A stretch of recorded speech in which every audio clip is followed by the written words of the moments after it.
Parkcast, the UK's original theme park podcast. Welcome back to Parkcast, Park fans. We're a podcast for theme park fans. We're here every week talking about exciting things in the theme park industry and chatting to some interesting people along the way as well. I'm Bex, and this week we are doing something which, I mean, if I had a bucket list, it wouldn't have even been on there because I wouldn't have thought that this would be possible. But hey, here we are. And where we are is at Europa Park. Actual Europa Park. I am literally here. I am in the Europa Park podcast studio. They have one. If you've ever been to the park and you're in the French section, it is there. You can look into it. They record podcasts from there. They come out every couple of weeks. And I am here right now to record this episode of Parkcast. This is unbelievable. And I am joined by Marcus Earnst, who's a creative project manager at Mack One. Marcus, welcome to Parkcast. Thanks for the invitation. Great being here. Well, I mean, no, thank you. This is unbelievable. I know the listeners will be going, "Oh my God, Bex is losing her mind," because this is just fabulous to be here, honestly. And thank you for giving up your time to come and speak to us, because I can imagine creative project manager, Europa Park, Mack One. It's not a quiet job. You have a lot going on at all times. Yeah, that's right. But I'm really happy to be here along with you, and looking forward to the chat and to the conversation. Absolutely. So let's start at the start then. So how did you end up here at Europa Park? I have no idea. You walked in one day and were like, "Could I come and work here, please?" No, just kidding. I wouldn't say this is the classical theme park nerd or theme park fan story, which you find rather often, to be honest. No, well, I grew up here in this region. I'm from this region, and I grew up here as a kid, and I came to Europa Park every year with my family. But I didn't after studying. I didn't start here right away. So I came here across several stations, and I remember going down the Autobahn to my former employee and always seeing the Silver Star and seeing the Euro Tower when I looked to the right, and I thought, well, if you studied something with media and communications, at some point you need to try to apply at Europa Park. And ultimately, I think it took me. I had to apply 7 times. Really? Literally 7 times. And I think in my last letter, I wrote, well, come on, guys. I've tried so hard. You know it. I know it. I will continue applying for all different kinds of positions. You basically annoyed them to the point of giving you a job. Exactly. And this is why I'm here. Now, really, what always fascinated me is this combination of emotion, of storytelling, and technology. And this is what brought me here. And I wanted to work somewhere where they push boundaries. Yeah. I mean, we see that as theme park fans. We see it in the attractions that are here, some of the technology that's here, which is what we're going to really talk about today. But, it is clear that this park is somewhere that is constantly innovating. And actually, if you go to the 50th anniversary exhibition that's on at the moment, obviously for the anniversary year, you see that like so clearly laid out about how every year this is the installation that was done. This is what changed this year. And when you look at it as an overall, it's unbelievable actually to see the changes that are put in every year and how every single year the park seems to want to better itself and push the boundaries with the next thing, which we will be talking about because that is really where your role fits in here. So you are creative project manager. What does that actually mean? Sort of where does that start and end? Yeah, that's a really good question. I would put it in those words. I see myself as a translator, you see, between the really creatives, the crazy creative people here, and the technicians, the ones that actually need to build this. So I try to translate between the really creative, the crazy minds, and the technicians that say, okay, well, this isn't possible. And I say, well, yeah, it is. Let's just look at it in a different way or from a different perspective. And I try to make the even craziest ideas actually work and put them actually in production and make them run as an attraction here in the park. So it would work in that way. So you've got a creative team who would go, we want to do X, Y, or Z, and it's proper like off the wall thinking, and that it's like no budget, no technological concerns. We want to do this. Exactly. And then you come in and you're like, let's just make it a little bit more realistic. Otherwise, my engineers are going to have a meltdown. It is something like that. Apart from the fact that it's not me alone. Obviously, I'm working with a team. We're calling this team the Horizon Bleu, so the Blue Horizon. So within this, I would say this innovation think tank within Mack One, we really try to be the spearhead and really try to think creatively and without limits. And then we bring in those experts and those translators that try then to do the reality check of those ideas and think about, okay, what's the business model behind it? How can we actually make this work? Is this going to run in a theme park? Does it fit all the requirements regarding capacity and so on and so forth? Yeah. Okay, cool. Oh, that makes, perfect sense. Okay, exciting. Sounds like a really fascinating job. I mean, your days in the office just must be unbelievable. So how does Mack One fit in with Europa Park? Because we've heard of Mack One, we've heard of Europa Park. Obviously, they are joined and run alongside each other. But where's the crossover? How does that work?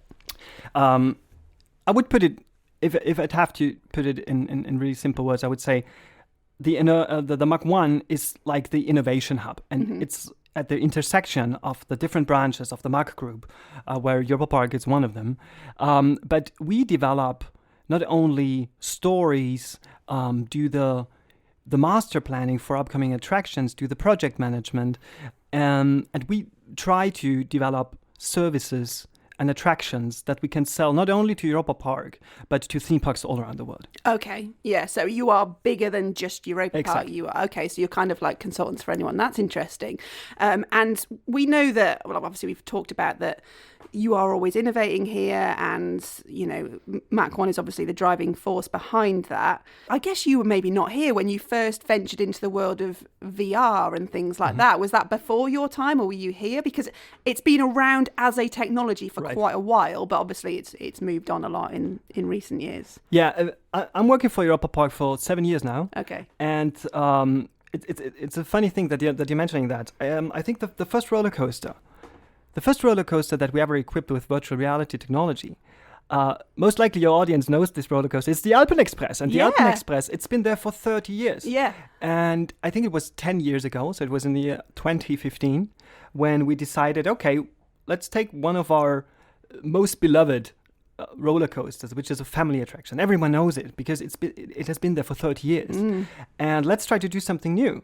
And let's try putting VR on a roller coaster, which is a crazy thing if you think about it in the first place, right? But I remember, although this was before I actually joined the company, the first tests that we did, I'm not sure if you know that, or if your audience does know that, the first tests with VR on a roller coaster have actually been done on the Blue Fire. Which seems even more crazy if you look at it from today's perspective. Because back in the day, if you go back in time 10 years ago and back in technology, there weren't wireless headsets back in the days. So you had wired headsets. So the first test drives that we did on the Blue Fire, we did with wired virtual reality headsets. Yeah. And the technicians, literally, they had to bring their own laptop. And with a wired headset, they drove down the Blue Fire with the looping and the catapult style. Imagine that. So, and then, as we have proven then that it is physically and it is actually working, then we tried, okay, which roller coaster could be the first roller coaster to actually implement this thing? Yeah, maybe one without inversions. Exactly. This is maybe not the best thing to start with, right? So if you want to convince people. But from an economical perspective, I think this was a rather smart move. Because, simply put, it's a lot easier we call it a retrofit. So to retrofit an existing attraction with technology. It does not necessarily needs to be VR, but what I mean with that is retrofitting an existing attraction with technology to breathe in new life and to tell new kinds of stories in this attraction. This is always easier, obviously, and cheaper than building an entirely new roller coaster and an entirely new ride. Just look at Voltron, for example. Yeah. So what this means ultimately is that you have the same track, you have the same roller coaster that you know for decades, but you have a totally new experience. And I would say, looking back, this was the golden or the secret sauce why this actually worked. Because we took something that people are familiar with, Yeah. and we added something, but we made the entry barrier as low as possible. Because we asked people, do you know the Alpen Express? And they say, well, of course, I've been riding this for 30 years. Everyone knows it. Everyone loves it. And then the only thing we had to do is telling them, well, okay, but today, try it in a different way. Yeah. And then we put the VR headset on. Yeah. And this convinced even the most critical of our guests, because after they tried it, they were immediately convinced. So this means we do not want to replace anything. It's not about VR is going to replace the attractions or the roller coaster. No. It's about enhancing an experience. So to say, VR is the cheat code, so to say, to do things that are physically impossible. And that's what makes it interesting. Yeah, I mean, it is interesting that's the response that you got, because we did have a VR attraction in the UK. The listeners will know it's Galactica at Alton Towers, and that wasn't that well received, especially amongst enthusiasts. It was. I don't know if it was how it was done, or there was. Operationally there are challenges, and we'll come on to that. But it almost, I don't know. I think people thought that it detracted from what the attraction was itself. So did you not find that with your guests? They definitely saw it as an enhancement. Yeah, I would say, looking back, it is about what kind of story do you tell? Okay, yeah. So what I've learned is that you'd rather don't try to tell the story of the technology, because it's not technology that convinces people. It's not the technology that transports emotion. There is this principle that's called the Maya principle. It's maximum advanced yet accepted. And I think this totally makes sense when it comes to these new kind of technologies and putting them on existing rides. And again, I think maybe the story would have been a different story if we had put VR on a brand new roller coaster. And if we would have claimed, well, this is the technology, this is the highest resolution headset, this offers 3 degrees of freedom back in the day, or so, then this tells a story of technology.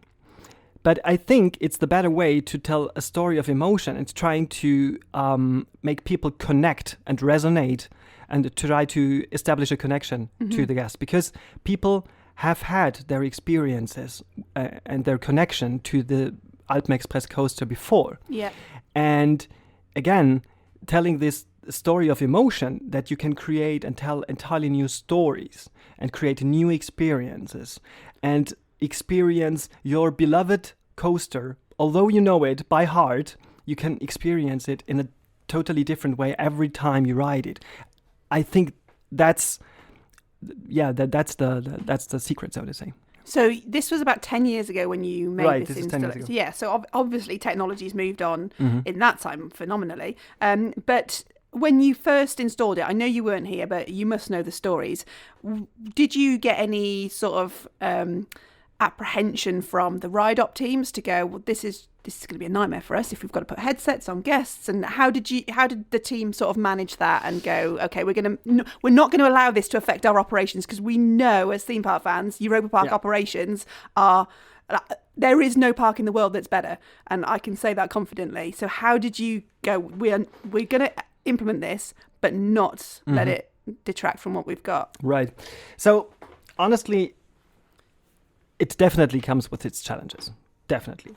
I mean, not only capacity-wise, but let's maybe quickly focus on this point first, because this is the elephant in the room. If you're looking at from a capacity perspective or from a capacity point of view, obviously it is extremely hard, if not impossible, to reach the same capacity if you have to onboard people with any kind of technology. It doesn't matter whether it's VR or MR or AR, it doesn't matter. If you need to hand out another device and you need to explain what to do and more importantly, what not to do with this device, then this costs time, definitely. So if you're looking at this from a capacity point of view, I would say, as a rule of thumb, I'd say maybe calculate with a third, maybe a fourth of the capacity that you would be able to have without the technology. So you need to frame this differently. So maybe this is an upcharge, or maybe this is an upsell, maybe this is something as a digital layer, as a digital add-on that targets a specific target group, or maybe even a niche that wants to get this and experience this add-on. Because from a capacity point of view, again, as a rule of thumb, but say, let's plan or let's calculate with maybe a third to a fourth of the capacity that you could usually have without the technology on the right. So when it comes to people per hour. And then the operational challenges, obviously, they're tremendous. Yeah. Because you're not talking about 5 or 10 headsets here. If you want to equip a roller coaster that has an hourly capacity of let's say 1,400 people per hour, and you're looking at getting maybe a third to a fourth in VR on this roller coaster, then we're talking about dozens, if not hundreds of headsets.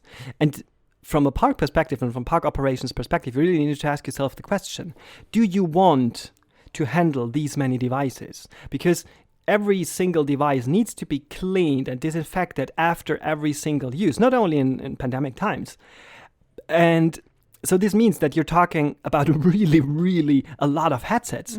Do you have the infrastructure? Do you have the people that can transport this? Because if you're not able to convince the operators that are operating the very ride, if you're not even able to convince them of the technology and of the added value, then you don't even have to start trying to convince your guests. Yeah.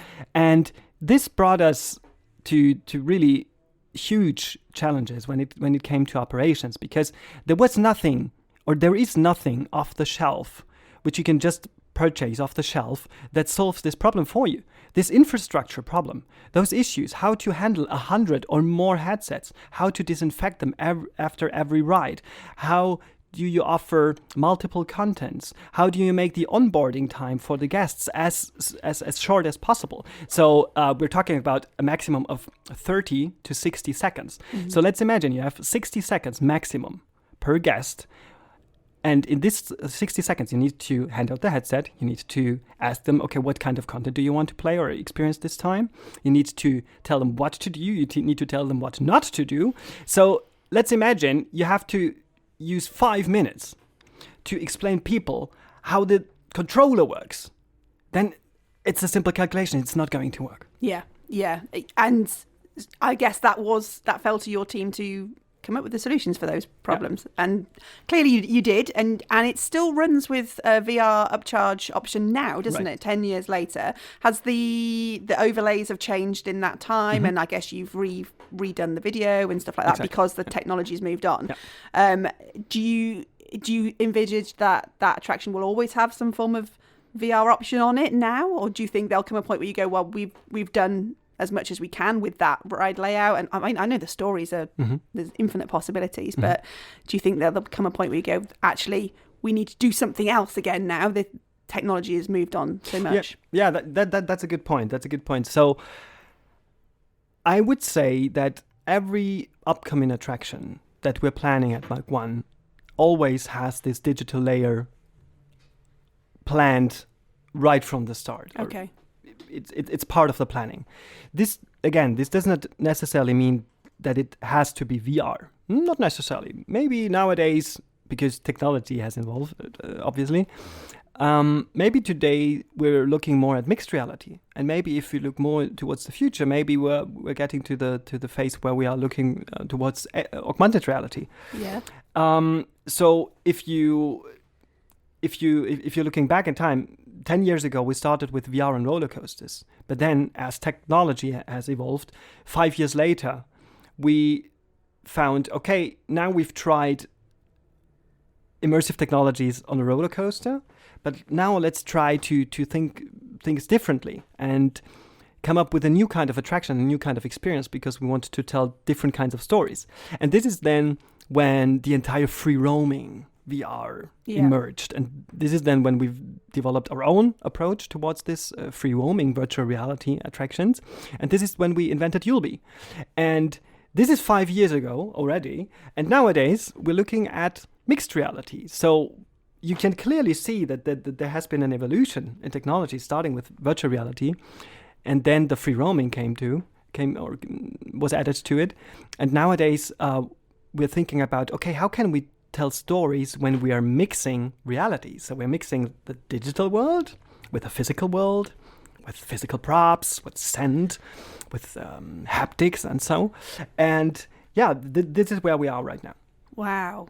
That sounds like it's got an endless level of possibility of where that could end up. So the Yulby thing, if anyone's not heard of that, so this is VR headsets which you can go and you can choose a sort of overlay, and it could be like a quest or a story or a game. And at the moment you're kind of set up in the Bluefire where you go into the Bluefire queue, right? Yeah. That it's that bit, and you walk through it, and you do see people with these headsets on. So that's what they're doing. Exactly. So this is our Yulby attraction that we have here inside Europa Park. And this was one of our key learnings, that since virtual reality is so hard to explain if you're not experiencing it firsthand, you're really well advised if you make it as transparent and as visible as possible. So I think putting it into the queue line of the Bluefire was a smart move, since we have roughly or around 16,000 people going through this queue line per day. Yeah. So you create a tremendous amount of visibility, because people, when they're queuing for Bluefire and they see people in the headsets, and they ask themselves, okay, what are they doing there? What are they experiencing? And this creates I would say a pull factor. And although it's an upcharge, it drives people into the free roaming attraction, because again, people are asking themselves, what are they experiencing there? I want to try the same thing. And this is an important part. So if we're looking towards what are maybe current trends, or what are maybe upcoming trends, I would still say that the free roaming is something that people are not able to experience at home. That's why it makes sense to have this as a location-based entertainment attraction. Because, for example, in our free roaming attraction, it's 80 square meters of free roaming space. And usually, at least my living room isn't that size, right? And you've got the coffee table in the way. And you can go even bigger. And I think if we're looking at trends, still the free roaming remains a very important trend, although it's not that much of a trend anymore, but I would still say that it still remains extremely important. But what we've learned is that social and gamification becomes more and more importantly. So when we started with VR on roller coasters, and we started with the free roaming attraction, those were all single player attractions or single player experiences. But we found out that people do not want to feel isolated in the VR headset. They want to mingle around, and they want to chat with their friends, and they want to see their friends and their avatars, and they want to play together. So we have to come up with solutions like that. So nowadays, which I think totally makes sense, we're looking at multiplayer experiences.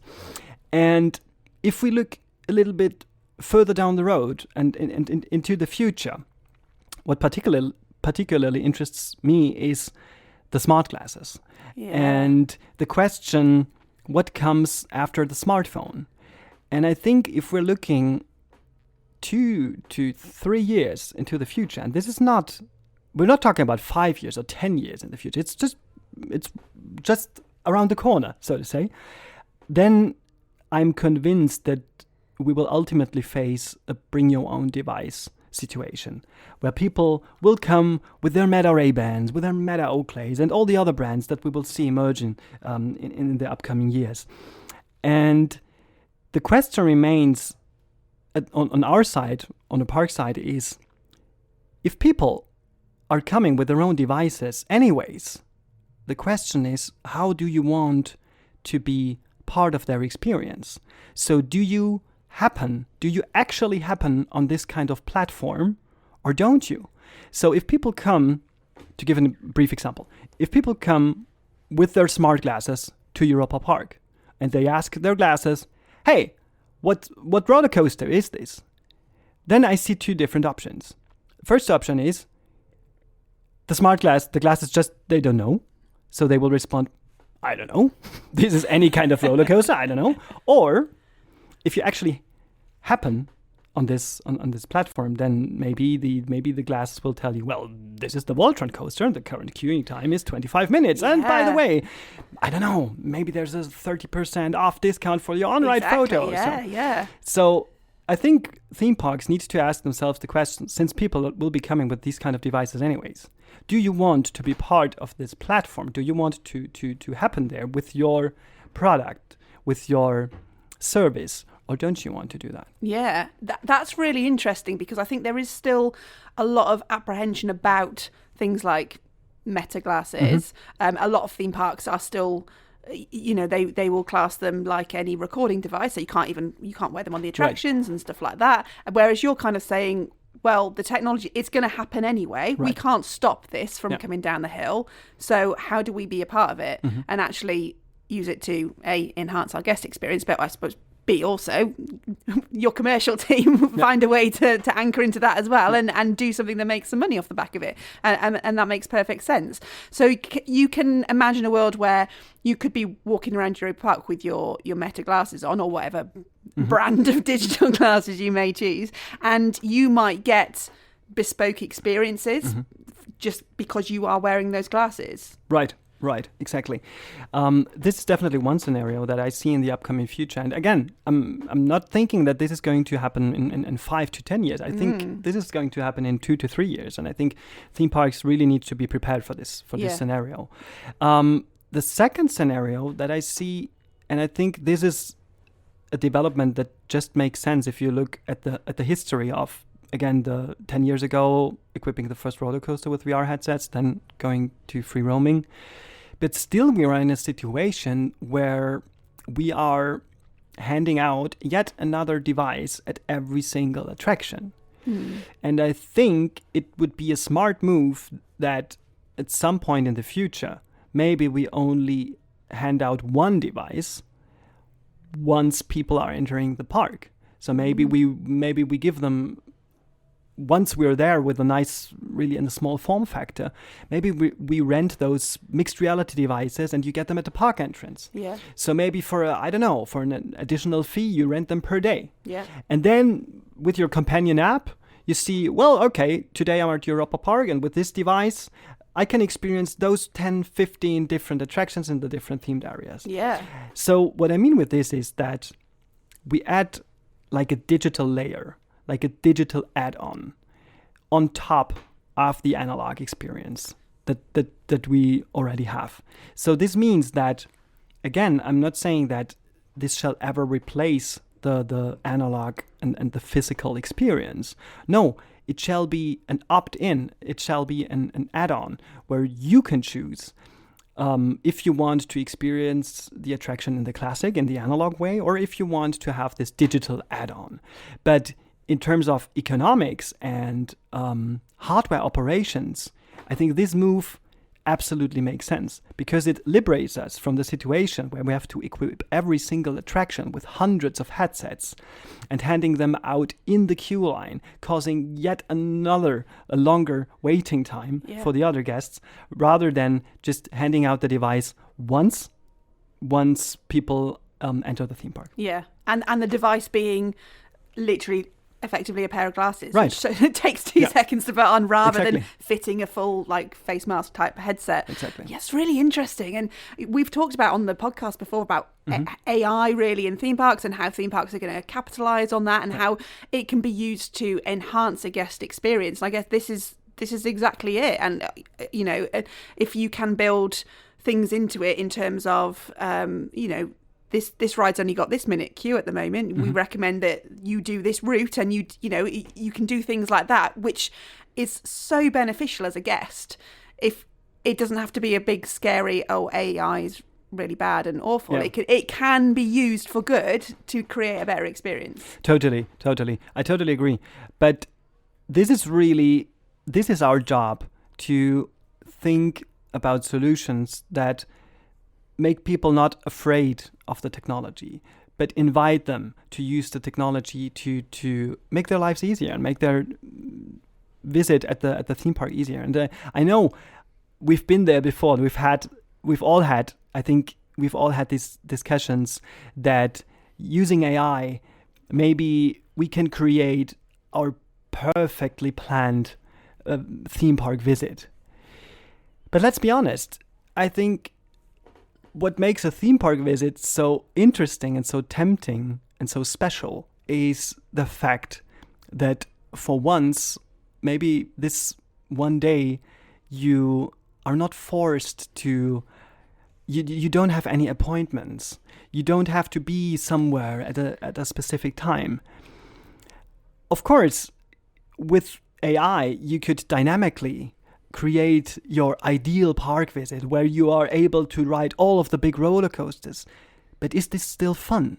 That's the question. And I think this kind of chaos is part of the game and is part of the experience. And I think it's crucial. When I go to the theme park with my wife and my 2 kids, of course I go there with a plan. But I just have to look at my kid.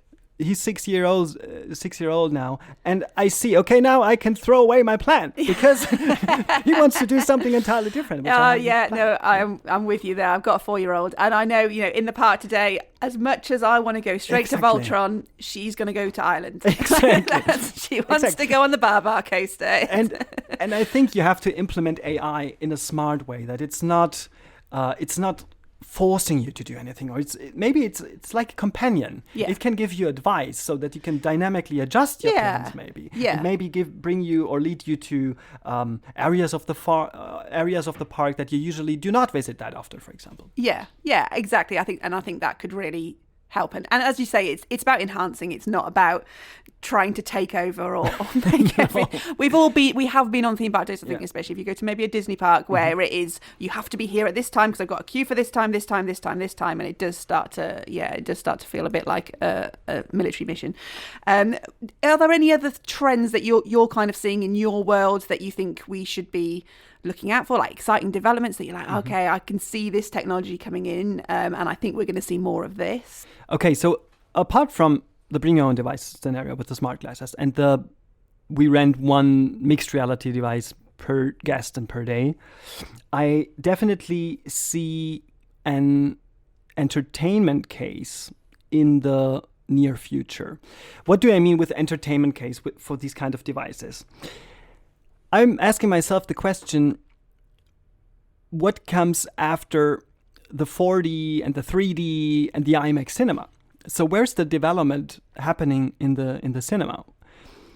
And I think what could be very interesting is if we look at how can we potentially reinvent cinemas, because cinemas have a huge capacity, and I think this should be in the interest of the big OEMs, or the big manufacturers such as Meta and such, because they want to bring people into headsets, right? So if this is their ultimate goal, then I think a cinema is the perfect place. Maybe we're not there yet when it comes to the form factor of the headsets, because you do not want to wear them for a full 70 or 80 or 90 minute full feature length movie. But maybe we're getting there at some point. And this reminds me of the scenario or the situation that we had with the roller coaster, because again, I think the same rule might apply. It is something that people know and that are familiar with because they've been going to the cinemas for decades, centuries, and we add something on top. So if we are able to think things further from 4D and adding scent and wind and all those physical sensations and enhance a classical movie experience with those physical sensations. And if we can think this just one step further, if we make immersive experiences, immersive movie experiences, I think this could be really the next big thing and the next big use case, not only for these kind of devices, which would simplify or maybe ultimately lead to mass adoption, but this could be could have a significant impact to theme parks, I think. Yeah, and it is that same thing, isn't it? When you go to see a film in the cinema, you do want to completely immerse yourself in it in the same way that you do in a theme park. Do you have much to do with rides where it's it is mixed technology. So I'm thinking like at Europa Park, something like Snorri-Turen, where it's a physical ride for the most part, but then you go in to a little bit and you've got a, not VR, but a screen-based element of the ride. Is that something that you get involved in, where it's like we want to do something physical, but we want another sort of digital option within it as well?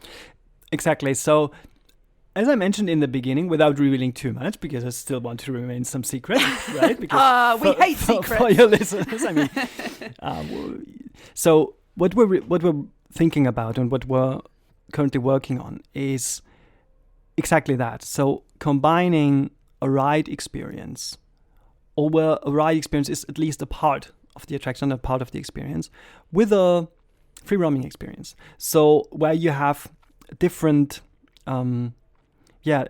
different ways of experiencing and interacting and getting in touch with the story. And I think apart from personalization, which is of course simplified by Gen AI, I think this will become really important, that you want to have a different experience, or my experience in that same attraction might differ from your experience in the attraction. And when it comes to personalization, I think this could be the next evolutionary step, where you do not only consume an attraction passively, but actively. So you actively be or become a part of the attraction, and you, based maybe on your decisions that you make, maybe your experience will then differ from others' experience. So what I'm basically saying is that every time you experience this attraction, you experience it differently. It's like when we were growing up, I don't want to age you and put you at my age, but you'd have a book and you say, right, what do you want to do next? Oh, I'll do this. And that will give you the difference. I love those books. I love those books. I love them. It's how are they called? I think Choose Your Own Adventure. Choose Your Own Adventure. Yeah. Okay. Oh, cool. So Euromia 2.0, Choose Your Own Adventure. There you go. You can have that idea on me. You're welcome. Okay. That's really cool, because again, for theme park fans, we come to theme parks a lot, and it's just a way of keeping something fresh, but in a simple way. Yeah, I like it. Obviously, you've done a lot of work with this technology since you've been here, but the technology's moved on, like we said, in 10 years. There must have been times where it's gone wrong and you thought, this is going to be great, but actually it hasn't worked for whatever reason. Have you experienced that? Yeah, I think I mentioned it before in a sentence or two. So when the technology gets too complicated, and it gets too complicated to explain it to your guest, then that's an immediate showstopper. If you need 5 minutes to explain to your guest what not to do with the controller, with the headset, then you're totally lost. So it needs to be intuitive. And really I'm convinced that no one is interested in the technology part of it, but it's about the story and what new kind of experience are you able to experience using this technology. So this is one thing. So don't try to tell a story about the technology, because this is not going to work, and the technology needs to be or go into the background so that it's not the main part of the story, right? Okay. The second thing that we've learned specifically with our free roaming attractions, is that location matters, definitely. If you have a crappy location where you have, if you have a crappy location, then you don't have walk-in guests. Yeah. Simply put, and this is something that we've learned here, especially with our Europa Pro attraction, which in the first place was not inside Europa Park. So you actually had to exit the Europa Park, you had to board a bus shuttle, and then you had to drive for 10 minutes to a different location to experience your premium free roaming VR experience, which was great. No question about that. But it completely interrupted your experience in the theme park. So this means, and this is something that we've learned from other installations, example given in Hamburg at the Miniature Wonderland, they are at a AAA location. And this means that they have a lot of spontaneous walk-in guests. So that's the second thing that we've learned. Then the third thing that we've learned is packaging.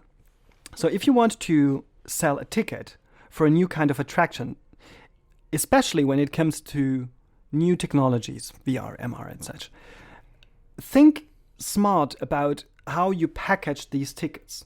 So make it as easy as possible to your guests, to your customers, to get this ticket. Make it visible. And most importantly, make it the most obvious choose or the most obvious option to choose from. So this is something, again, that we've learned, for example, from the Miniature Wonderland, because they made the VR ticket, the ticket for their free roaming experience, they made this the easiest option to choose from because they really smartly packaged these tickets. And then the last thing I would say that we've learned is really think about sorry for my English, is it the state of mind or the mindset in which you are when you're experiencing or when you're trying to sell a ticket for a specific experience. What I mean with that is, we all know that inside the theme park, every attraction competes with the big roller coasters. We experience this here at Europa Park every day. We have 23 hours of live entertainment shows per day. We have brilliant ice shows, brilliant artistic shows, and even the most brilliant ice skaters, they are constantly competing with the Voltron because it's just right next door. Yeah. And people come to ride the Voltron, right?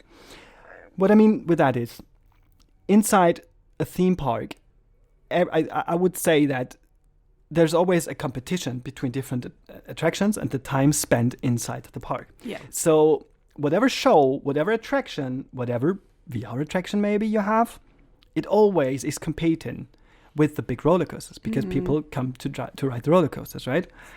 And this makes it really hard for those attractions to shine next to the roller coasters compared to if you're in a different mindset, if you're more in an exploration or explorative mindset, such as an exhibition, for example. For example, if you're going to an exhibition, you're not thinking about, okay, what am I going to do next? What attraction am I going to experience next?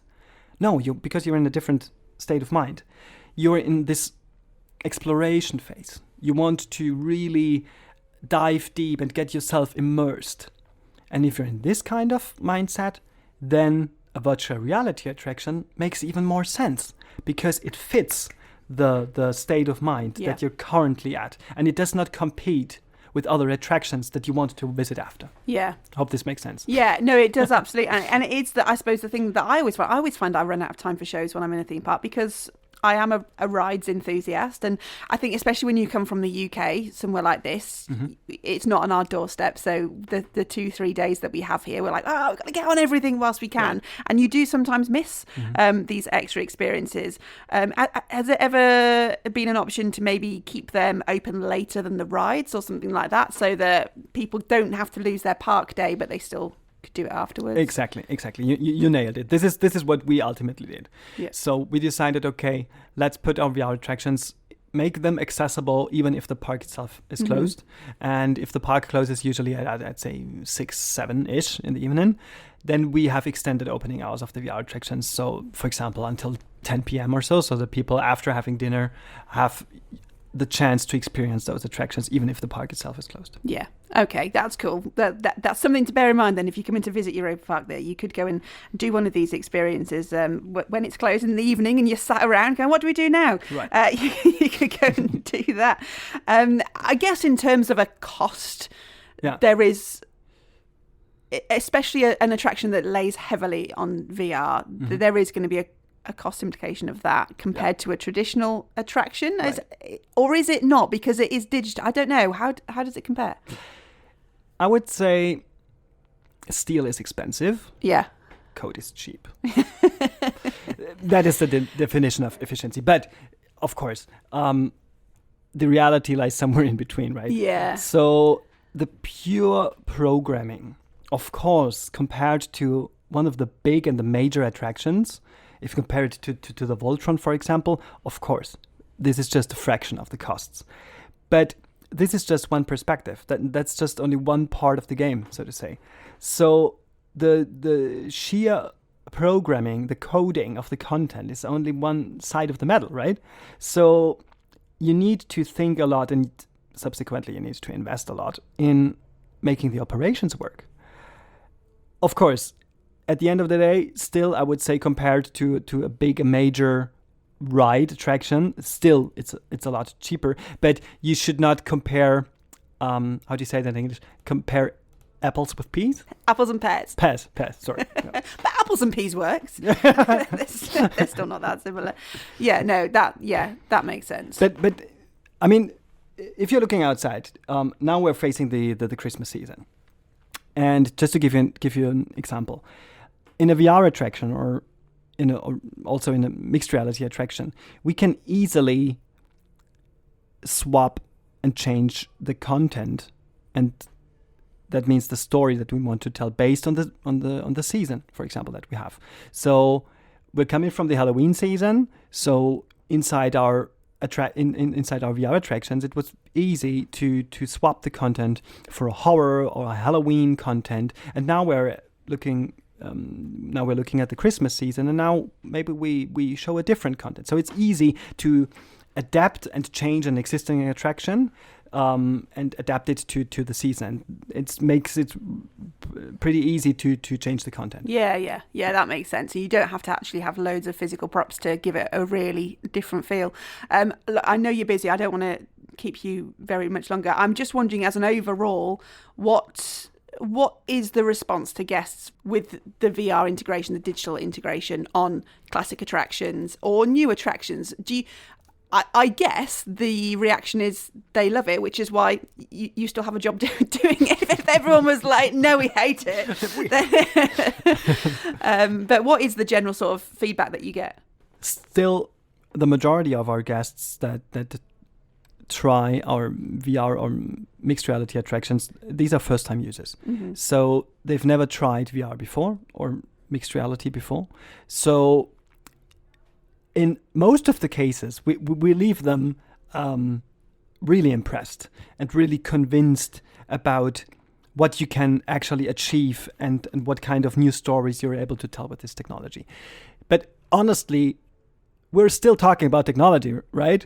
So, of course, it still glitches every now and then. I mean, we try our best to minimize this. But of course, still we're talking about the technology. Sometimes the tracking gets lost. Maybe the tracking is not 100%. Not everyone always will get a perfect experience with technology because it's not infallible. So exactly. Yeah, okay. But generally, people are responsive to it. I mean, we all live in a very technology-dense world. We're all glued to our smartphones. Right. So really, that's just expanding out into the theme parks that we visit as well. Exactly. And we want to make it as easy as possible for people to experience the technology firsthand, because it's, as a location-based entertainment, it's our job to provide the technology, even if there's no mass adoption yet. Looking at that from a theme park perspective, it's not the most important factor whether people have these headsets in their homes. On the contrary, I would say it gives us something that's really special to our offering, because only we have those headsets, for example, and only we have this technology. And I really like this idea that it could be us, the theme parks, giving access to these kind of technologies and make it really accessible to a lot of people. And this does mean that you don't have to get the latest headset. You don't need to purchase the latest headset for your living room. Yeah. Come to us, come to the theme park, and we give you a really low entry barrier access to this kind of technology, and we will show you how this could enhance your experience. Yeah. So this might be the first place that you come and use it, and wow, what a place to come and use it. Before you go, I have one last question for you. Just gotta ride it. We do this on the podcast every time we have a guest. It's called Just Gotta Ride It. And it's where I put you on the spot and say, right, if every roller coaster in the world was going to get destroyed, you could only save one. Which roller coaster would you save that we should all go and ride? And it can be anyone you want. It doesn't have to be one at Europa Park. But, I mean, I'm sure your employers are listening. But it's up to you. Which roller coaster have we all just got to ride? if you ask me today, it's Voltron Nevero. What? And I mean, look, I love that roller coaster, but from your point of view, what is so special about it? I've never experienced something similar to that, because this is pure energy, and to me it feels like, I still remember the first time I rode this, and I felt like, I don't know what just happened. Yes, I had that exact same feeling. What did just happen? Yeah. I really, I was going forward, I was going back, upwards, downwards, really. And this sensation of pure energy, this is what really captivates me, and still is captivating me every single time I ride this coaster. Well, it's a good reason. We'll keep it safe. I'll put it in the special box. And Voltron has been saved by Marcus. Thank you so much for joining us on Parkcast. Thank you for all the work you're doing with Mack One and obviously Europa Park and all the technology you're putting in. And I'm sure when we come and visit Europa Park, we will see the benefit of your hard work. And we'll look forward to seeing in the future if your predictions have come true and we're all coming in wearing a pair of digital glasses and getting some different experiences. We'll see. Thanks a lot. If you have enjoyed today's episode and you haven't already, do hit subscribe so that you never miss a future episode. And if you'd like to leave us a review, I always appreciate those as well. For now, though, we've been Parkcast. Parkcast, the UK's original theme park podcast.